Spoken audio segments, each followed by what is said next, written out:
Good morning. Yes, I have to open again today. I have to open all week.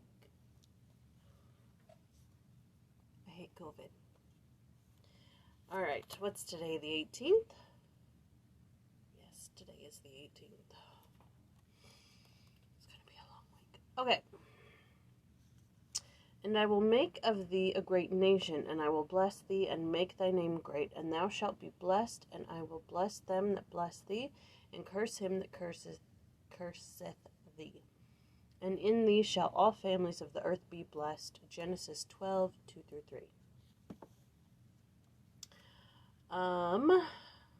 What we call the Abrahamic covenant is set forth in the book of Genesis. It is the gospel covenant, the new and everlasting covenant, the fullness of all God's covenants and ordinances. We call it the Abrahamic covenant in part because Abraham was a righteous soul who kept the gospel covenant faithfully. In addition, more is recorded about the covenant in God's dealings with Abraham than with any other prophet. God's promises made to the fathers entail the following. Abraham's posterity is entitled to the gospel of Jesus Christ. His descendants will administer that gospel through the holy priesthood. The descendants of Abraham, Isaac, and Jacob are entitled to the blessings of eternal life, which includes a promise of an endless posterity and a continuation of the family unit in eternity. Finally, the descendants of the Father of the faithful are entitled to a land of promise.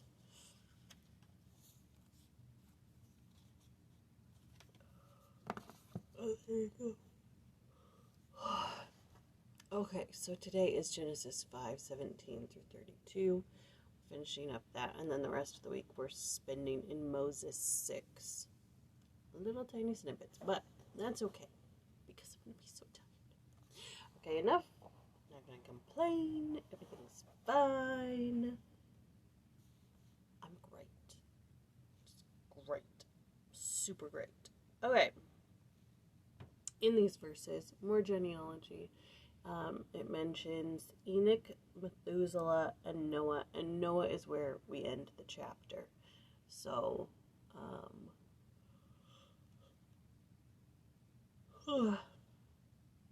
so there. That's what's happening. Okay. All it says about Enoch is that he lived, but he was not, for he walked with God, and God took him.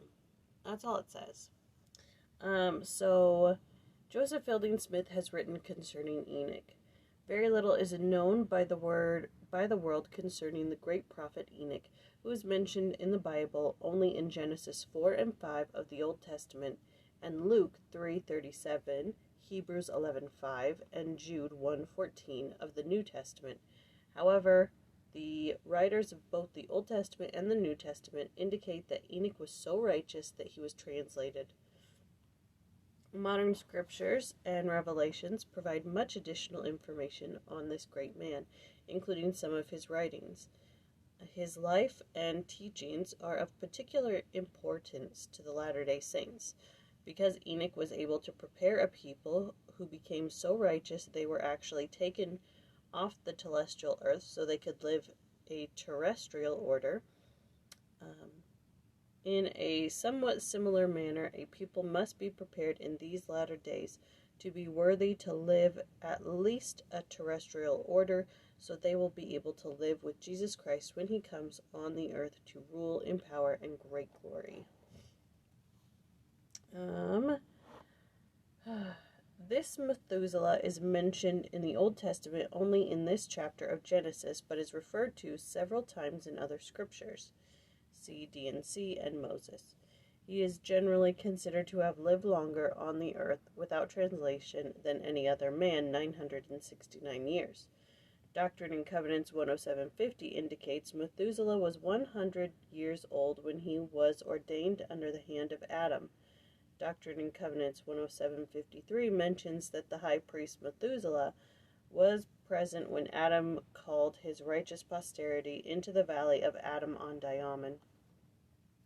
The Joseph Smith translation mentions specifically that Methuselah was left on the earth at the time of the translation of Enoch and his city, that the covenants of the Lord might be fulfilled, which he made to Enoch, for he truly covenanted with Enoch that Noah should be of the fruits of his loins. 1 second. Yes.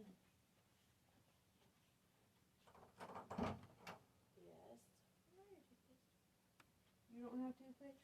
Mom took ours, and then Dad took his. Yes, you can use my toothpaste. Thank you. Do you have a comb as super tiny? I do not.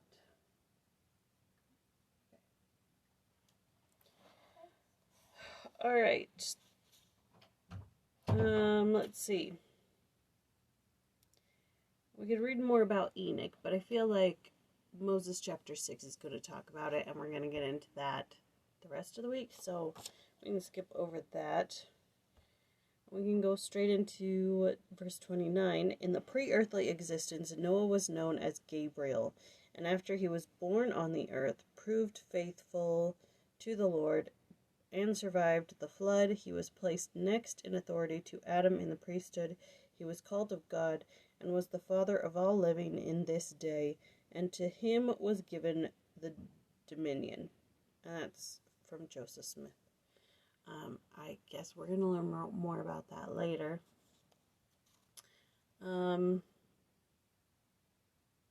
It's interesting that it goes Adam, Noah, but I guess that's kind of the story here in the Bible. Creation, fall, genealogy, Noah. So, anyways, all right. Today's going to be a great day. Just phenomenal. Going to have a good attitude. Going to be happy.